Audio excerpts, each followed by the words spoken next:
Hi, it's Keith Bates here, and I thought I would answer a question posed by Jamie Dimon, the CEO of JP Morgan, in which he expressed doubt about the cap on Bitcoin, that there can only be 21 million. And in fact, the cap is slightly lower than 21 million, which I'll get into later. Now, his skepticism is because he doesn't understand or read code, and that's quite understandable because most people don't know how to read code. So to do you all a favor, I went to the current state of the Bitcoin code, and I actually found the section in the code. It's only about 5 lines in which the block rewards are specified, because there isn't a number in the Bitcoin source code where you can point and say that says that there can only be 21 million.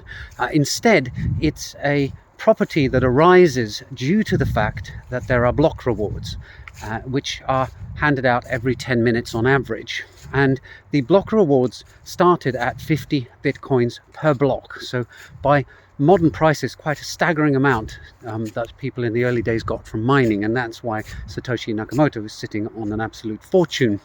So each time a miner creates a block, it's allowed to award itself a block reward. Initially, that was 50 Bitcoins, but it is set in the code that it halves every 210,000 blocks. So after 210,000 blocks, you will only get 25 Bitcoins, and then after another 210,000 blocks, you'll only get 12.5, and so on. And in fact, this halvening takes place a total of 64 times. There's a line in the code that says if a halvening has occurred more than that, the block reward is 0. So what it works out at is that it's 50 times 210,000 for the first reward era, as it were, and then 25 times 210,000, and then 12.5, and so on and so forth. And it's actually not a terribly complicated piece of maths to work out what that number works out at. You're looking at 1 plus a half plus a quarter plus an eighth plus ... plus 1 over 64, and that conveniently works out at 2 minus 1 over 128. So it's just below 2, and then you times that by 50, and you times that by 210,000, and you end up with a number slightly below 21 million. And it is there in the code. Again, I assure everybody, I'll put a link to the relevant source code in the comments. But there is a second question, which is, well, what if all the miners involved in the Bitcoin world decided they wanted to change that?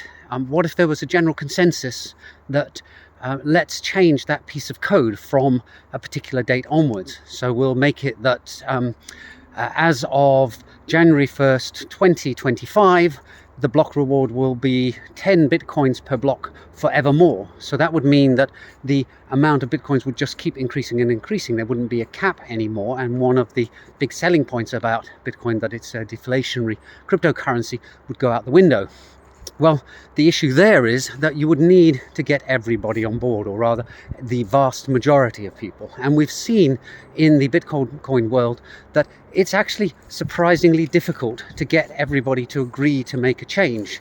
If there's a terrible bug that looks like it's going to completely axe the system, then you see cooperation. But in the past, we've seen arguments about block sizes, which caused split and ended up with Bitcoin Cash being created. We've seen arguments between factions within that, ending up with Bitcoin Satoshi Vision being created, and so on and so forth. So the evidence is that making even a moderate change is a hard thing to push through. So something as fundamental as changing the number of Bitcoins per block that are rewarded to the miners from what's in the code and has been there since the very start into something that is no longer capping the total amount of Bitcoins, the odds of that happening, well, I'd say there was more chance that everybody in the UK decided that they'd rather speak French instead of English, quite frankly. So there's that cap.